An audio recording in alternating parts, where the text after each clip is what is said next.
cuán importante es la vulnerabilidad humana y la salud mental en el contexto de la psicología y la justicia.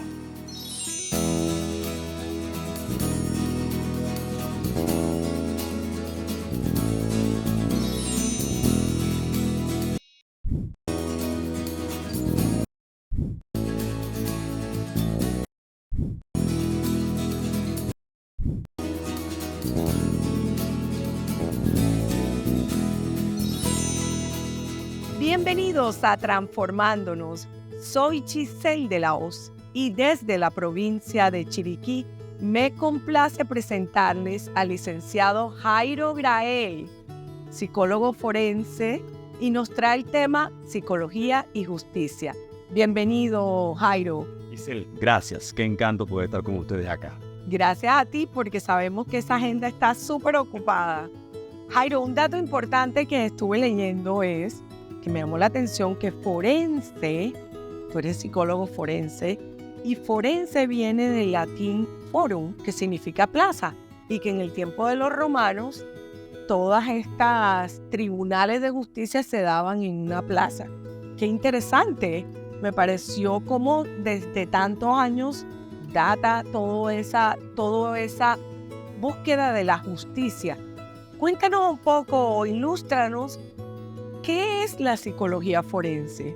Mira, basado en esa misma conexión, tenemos que decir que la psicología forense es una rama auxiliar del derecho, ¿sí?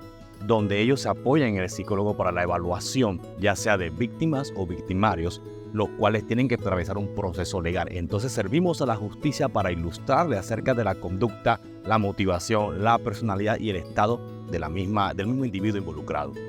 Entonces, en otras palabras, esa tarea que tiene el psicólogo forense es una serie de reportes, de informes basados en todo lo que es el estudio de la conducta del individuo, la secuela, todo lo que vivió la persona. Por supuesto, porque se trata de evaluar al mismo individuo, el cual está involucrado en una situación, sea víctima o victimario. Pero entonces poder presentarle a las personas involucradas en el tema de justicia quién es la persona que sufrió o que llevó a cabo un acto.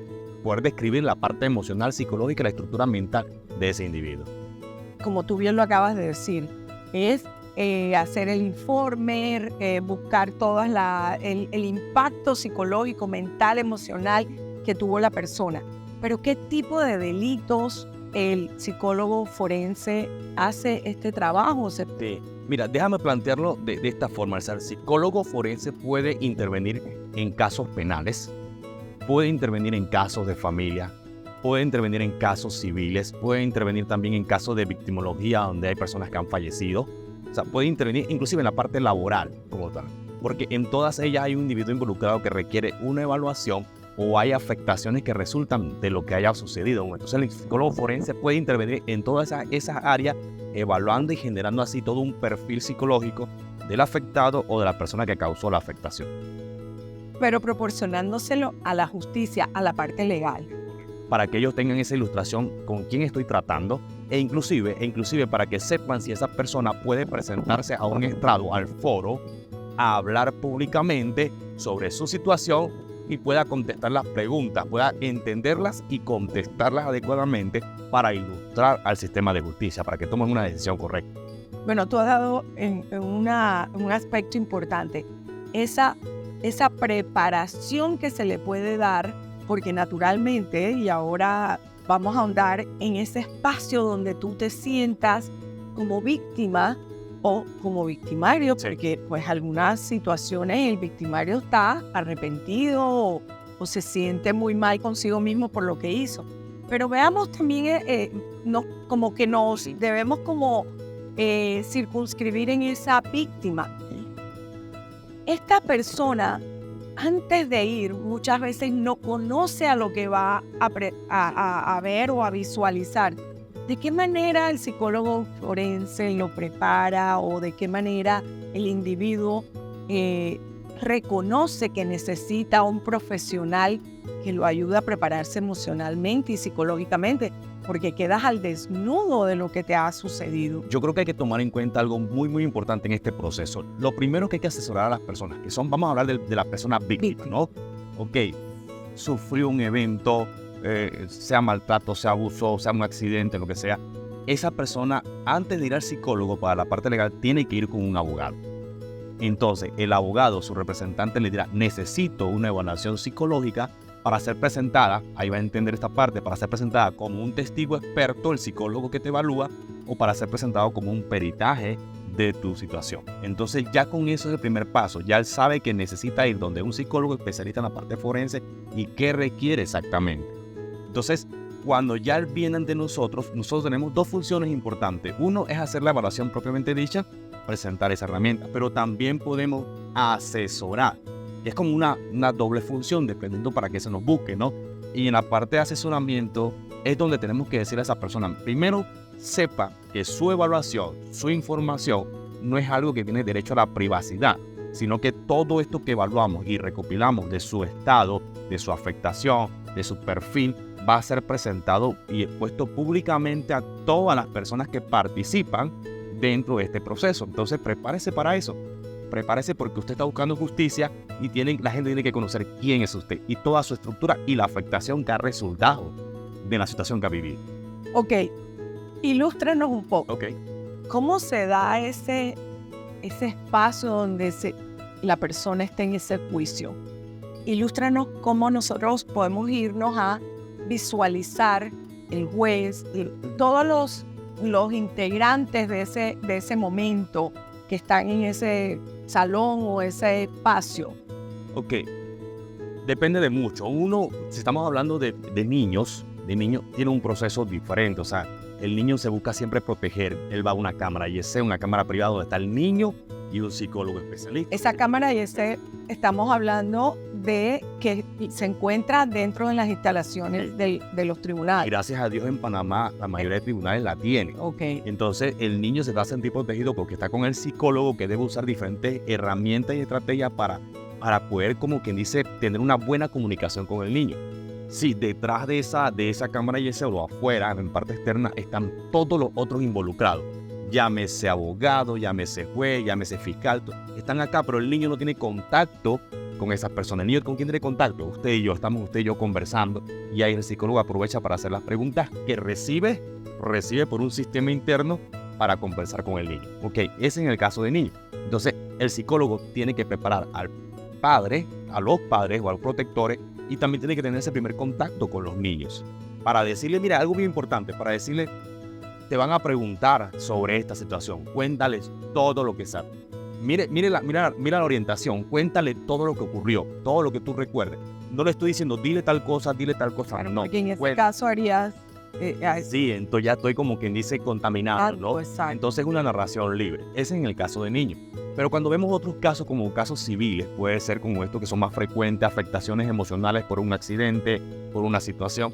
¿Qué pasa cuando es separación y divorcio específicamente? Wow. Que es delicado y que es el pan de cada día, Sí. que le toca al niño y adolescente muchas veces. Yo le voy a contar algo interesante acerca de eso, porque pasa que nuestra experiencia en eso a veces nos llegan uno de los dos, llevando al niño para una evaluación. Quiero que evalúe a mi niño porque está teniendo problemas en la escuela, pero no nos dicen muy de fondo que es que estoy separando, creo que la mamá o el papá están haciendo algo y yo quiero evaluarlo, y luego toman nuestra información y la presentan como una situación legal. Entonces no nos permiten hacer una evaluación correcta. Pero porque cuando se trae el niño por una evaluación legal es cuando el abogado dice, ¿sabes qué? Necesito una evaluación del niño, ¿sí? Para probar lo que se tenga que probar, ya sea maltrato, ya sea abuso, ya sea otras situaciones, ¿no? Claro. Entonces nos traen eso, o bien para evaluar con quién el niño se siente seguro. Y esto es triste. Esto es triste, poner a un niño a una situación que diga, me siento seguro con mamá, pero si digo eso, ¿qué va a decir mi papá? Bueno, pero es parte del proceso, ¿no? Entonces, ese escenario es un escenario complejo, pero igualmente conversamos con el niño. Y ahí también deberíamos asesorar a los progenitores para que sepan que lo que causa afectación en el niño muchas veces no es la separación como tal, Porque si se separaran y llegaran en buenos términos, el niño tendría 2 casas, 2 lugares donde compartir. Claro. Pero no es todo el proceso que pasa después de la separación. Las preguntas, los cuestionamientos, dónde está, qué hace, con quién está. Eso sí causa un efecto devastador en los niños. Jairo, un aspecto importante es cuando esa persona está sentada podríamos decir, en ese tribunal. Esa persona está nerviosa. ¿Cuál es el papel del psicólogo forense dentro de ese tribunal? ¿Presenta toda la información? Quiero entender cómo se da esa dinámica internamente. O queremos entender, porque nuestros televidentes, muchos deben estar pasando por situaciones similares y necesitamos brindarles información y conocimiento para buscar esta especialidad. Mire, yo creo que lo primero, o sea, ¿dónde puede intervenir el psicólogo forense? Lo primero sería, como mencionamos antes, conversar con la persona y decirle, así funciona el proceso. Tienes que hablar con tienes que hablar con aquello y contar tu experiencia, ¿ok? Se intenta en los procesos cuidar mucho a la persona, no revictimizarla, porque a nivel emocional o psicológico, cada vez que usted habla del evento, lo está reviviendo. Entonces se intenta que la entrevista que se toma como declaración sea una sola y sea la mejor posible, la información más clara posible, más veraz posible, con tal de que esa sea la que se utilice en el proceso. Pero en algunos casos, alguna de las partes decide, yo necesito que tú hables, que tú des tu testimonio si es necesario, necesito entrevistarte delante de todo para que todos te conozcan. Entonces ahí entra el abogado, el psicólogo puede decirle, no, usted conteste la pregunta con naturaleza, usted hable de ello, usted ponga su proceso, si tienes que tomarte tu tiempo, si necesitas pedir ayuda, un vaso con agua, usted haga una pausa, ese es su derecho.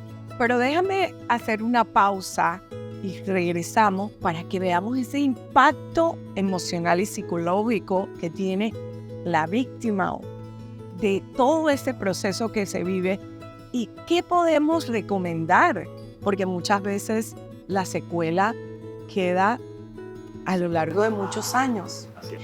Y nos vamos a una pausa y regresamos con el tema psicología y justicia.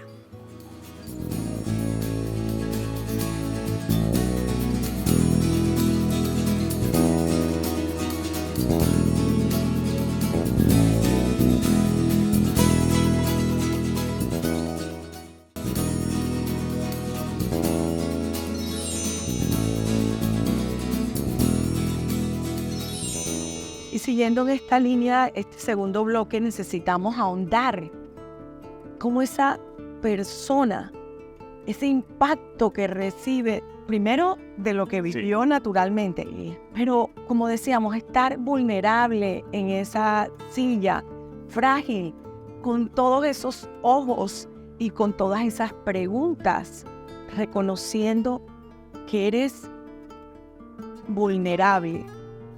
¿Qué sucede internamente con ese individuo o con ese niño o con esos padres? Porque naturalmente muchas veces tenemos a ese niño y nosotros como padres sufrimos también.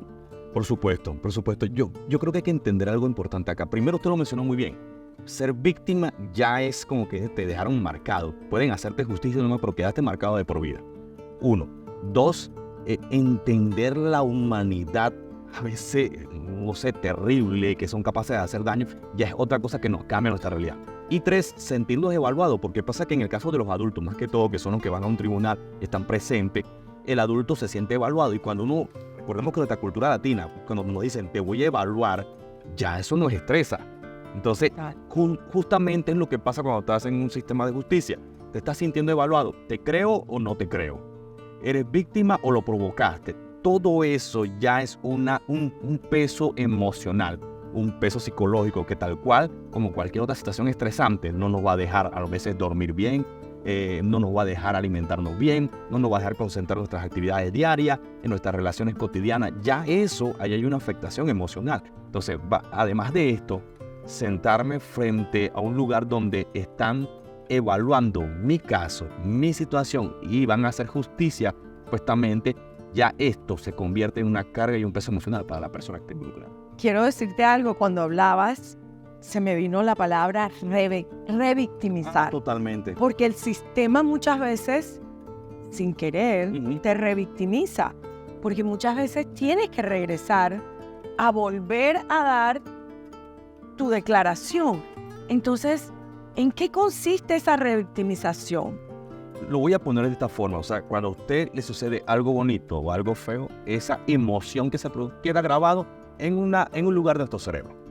Es decir, mañana o pasado yo paso por ese lugar y lo más seguro que sienta la misma emoción que viví hace 2, 3, 4, 5 años en ese lugar. Entonces, ahora llévame a un estrado o llévame a un sistema donde tengo que hablar de lo que me pasó. Ahí está, me estoy revictimizando en ese proceso. Siento la misma emoción, siento la misma tristeza, o siento el mismo enojo, o siento la misma vulnerabilidad emocional que me va a dar por llorar, me va a dar por reír. Y adicional, súmenle que tengo un grupo de personas que parece ser que tengo que convencer de que me hicieron daño y de que estoy afectado de esa situación. Ahora, Jairo, hemos escuchado, visto en las películas, hemos visto cómo muchas veces esa persona en el estrado se le confunde y queda no solamente vulnerable, sino totalmente indefensa. Y en estos casos, ahí ya estamos hablando de un poco de manipulación. ¿Sucede esto en nuestros tribunales? Sucede tal vez de diferentes formas. Porque fíjense que en el caso de los menores hay retracción del testimonio. Háblanos un poquito de retracción del testimonio para que nuestros televidentes lo tengan más claro. Muy bien, muy bien. El niño hace una denuncia a un profesor, a un maestro, a un papá, a un líder. Da una denuncia, me hicieron tal cosa. Lo llevan ante una entidad para que diga lo que le dijo al maestro. Allá tiene que repetirlo, ella toma la información toda, pero cuando el niño comprende la severidad de lo que está diciendo, perdone, hay casos donde muchas veces mamá dice, pero ese señor trae comida a la casa, ese es el señor que te cuida, esta casa es de él, este techo es de él, ¿tú sabes qué va a pasar? Entonces, eso puede ocasionar que el niño diga, sí es verdad, y diga, no, lo que dije era mentira. Puede ser una causa de una retracción del testimonio, lo que diga la gente, y cuando se da cuenta que esto se comienza a exponer y la gente comienza a investigar. O represalias también que pueden caerle a la familia. O que ya no quiere que lo estén preguntando tanto sobre algo de lo cual uno no quiere hablar. Entonces pudiera haber una retracción del testimonio. Como también, porque esa es una de las causas, ¿no?, que puede pasar en el tema del testimonio. Como también puede ser que haya esos espacios en blancos mentales con respecto a lo que dije la primera vez, pero no me acuerdo ahora cómo fue, y que quieran ponerlo en duda en un momento dado. Tengo que decir algo rápidamente. Existen protocolos donde uno evalúa la veracidad del testimonio de un niño. Existe una herramientas para eso. Y tengo que decirlo que aunque hayan lapsos en que el niño olvide alguna información, no significa que es falso. No significa que es falso. Y a veces, ¿dónde validamos esto? Cuando nos da detalles minuciosos que solamente el que estuvo en ese lugar los puede recordar. Entonces, esto es información para el caso de los niños. Y fíjate, hablando de esos momentos en que puede olvidar, también sucede, y que tú lo debes manejar perfectamente, en donde la situación generó un trauma.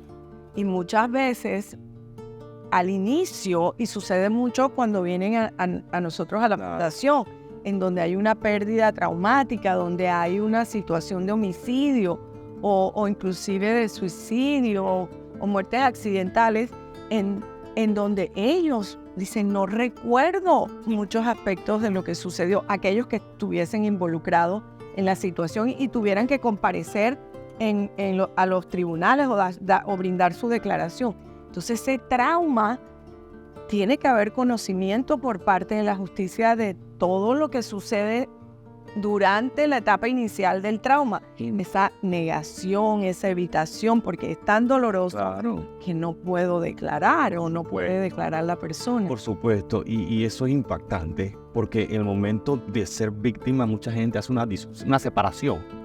Mi cuerpo está aquí. Lo que llamamos disociación. Totalmente. Mi cuerpo está aquí, pero mi mente está en cualquier otra parte. Entonces, intentando olvidar lo que está sucediendo. Y mira que ahora que conectas con esta parte de las afectaciones, este punto me gusta y lo quiero mencionar rápidamente, si me permite, esas afectaciones de situaciones traumáticas, sea abuso físico, maltrato, sea abuso sexual en niños. Porque muchas veces no los vemos a los 5 o 6 años, los vemos cuando esos niños tienen 10, 11, 12 años, que comienzan a aparecer conductas, rebeldía, problemas educativos, problemas con la familia. Y cuando uno comienza a indagar, nos damos cuenta que esta rebeldía, que este problema viene de allá.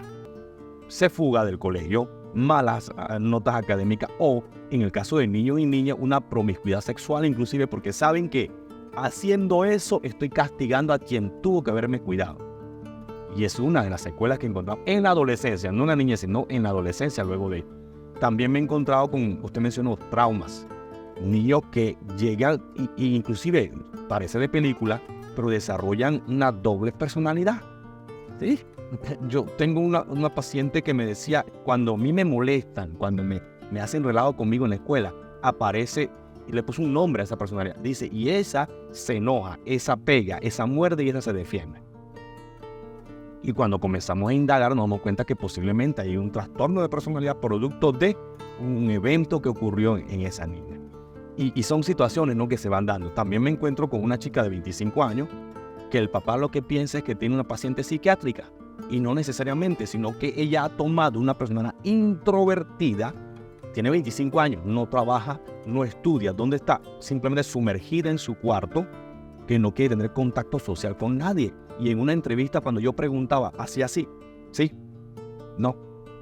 Y me funcionó mejor escribiendo la pregunta para que ella contestara, porque ella no quiere tener contacto visual ni conmigo ni con nadie. Entonces son situaciones traumáticas de este tipo de eventos. Naturalmente que atravesar por situaciones como esas son muy dolorosas y ahí confrontamos esa fragilidad como seres humanos. Jairo, quisiera saber cuáles son esas instituciones con las que contamos en nuestro país, en las que tenemos psicólogos forenses, porque es necesario que nuestra población sepa si se encuentra con una situación, busque esa especialidad para poder reconocer, mirar qué debe hacer para su ser querido, cómo debe apoyar a su ser querido. Yo creo que hay que mencionar en primera instancia sobre las instituciones es donde usted pone una denuncia. Inmediatamente tienen un departamento, UPAVI le llaman ellos, que es quien recibe esa denuncia. Allí vas a encontrar psicólogos forenses, más son las personas que son de una vez reciben la información, se sientan con la víctima o la persona que va a hacer la denuncia para atenderlo y hacer contención emocional si fuese necesario. Entonces, el órgano judicial a través del UPAVI tiene psicólogos forenses. El Ministerio Público también tiene psicólogos forenses. Creo que también un poco el MIDE está teniendo esto porque ellos ven muchas situaciones sociales, ¿sí? Pero de allí en adelante no nos quedan otras instituciones que tengan psicólogos forenses, sino que va a tener que ir a la parte privada entonces. Lo que sí es cierto es que el sistema se apoya con los sistemas externos estatales, llámese MINSA, cárcel, entonces para el apoyo terapéutico, porque el psicólogo forense debe ser para evaluar y presentar la información. Es un poco frío esa parte, ¿no? Y luego recomendar que esta persona continúe en atención, en terapia, en acompañamiento. Y es ahí donde se apoyan entonces con el sistema externo de salud. Y me imagino también que no tenemos suficientes psicólogos forenses porque muchas veces hay una mora judicial y necesitamos muchos más especialistas para poder presentar esas evaluaciones. Mira, yo diría, y que ojalá se escuche esto, el sistema necesita muchos psicólogos forenses porque en una hora uno no puede evaluar bien a una persona y los psicólogos forenses dentro de la institución a veces ven a las personas una sesión, una hora y se pierde muchísima información valiosa para el sistema para tomar una determinación. Entonces el sistema necesita ese apoyo. Jairo, gracias por tan valiosa información y qué importante que nuestros televidentes nos escuchen porque en la medida que conozcan que esta especialidad cobra tanta relevancia cuando se trata del sistema judicial, van a requerir esta ayuda, esta especialidad y necesitamos que apoyemos a esa víctima, más que apoyar, evaluemos bien a esa víctima y que esa secuela no marque para el resto de su vida, porque muchas veces queda esa secuela y la ignoramos. yo siempre digo que la ponemos a veces debajo de la alfombra y a lo largo de la vida nos cobra esa factura. Claro, y yo creo que como menciona, una buena evaluación, un buen proceso, hace justicia, no nos va a volver a como estaba, sin embargo, nos deja la sensación de que me tomaron en cuenta, investigaron mi caso, me creyeron e hicieron justicia, y eso me da cierta sensación de alivio. Mil y mil gracias por toda la información que nos ha brindado. Definitivamente que necesitamos volver a ahondar en este tema para que nuestros televidentes realmente tengan las herramientas en caso de que algún familiar o amigo esté experimentando una situación. Y nos vemos en una próxima edición de Transformándonos. Soy Giselle de la Hoz.